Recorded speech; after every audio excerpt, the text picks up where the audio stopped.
दोस्तों, पाकिस्तानी साबिक कप्तान बाबर आजम के नाम क्रिकेट की दुनिया में एक ऐसी पहचान बन चुका है जिसे नजरअंदाज करना मुमकिन नहीं।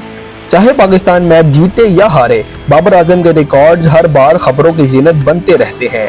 हालिया टेस्ट मैच में भी उन्होंने एक शानदार कारनामा अंजाम दिया, लेकिन इसके साथ कुछ हैरानकुन आदाद और शुमार भी सामने आए हैं जो बाबर आजम की कारकर्दगी को मजीद दिलचस्प बनाते हैं। दोस्तों, बाबर आजम ने जनूबी अफ्रीका के खिलाफ टेस्ट मैच में एक और निस्फ सेंचुरी मुकम्मल की, जिसके साथ वो दुनिया के उन 3 खिलाड़ियों में शामिल हो गए जिन्होंने तीनों फॉर्मेट्स टेस्ट, वनडे और T20 में 4000 या इससे ज्यादा रन्स बनाए हैं। इस कारनामे के साथ बाबर आजम पाकिस्तान के पहले और दुनिया के तीसरे खिलाड़ी बन चुके हैं जिन्होंने ये बड़ा रिकॉर्ड अपने नाम किया है।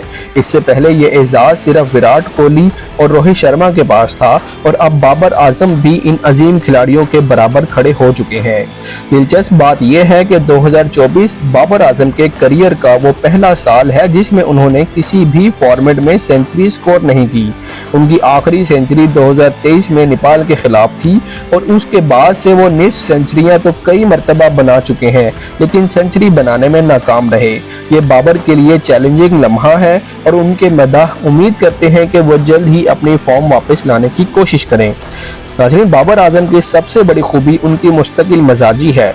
उन्होंने 2024 में भी अपनी टीम के लिए कई अहम इनिंग्स खेली और उनकी 50s ने कई बार टीम को मुश्किल हालात से निकाला। अगरचे सेंचुरी का ना बनना उनके मद्दाहों के लिए मायूसकुन हो सकता है, लेकिन उनकी मुस्तकिल कारकर्दगी उन्हें विराट कोहली और रोहित शर्मा जैसे अजीम खिलाड़ियों के हम पल्ला बनाती है।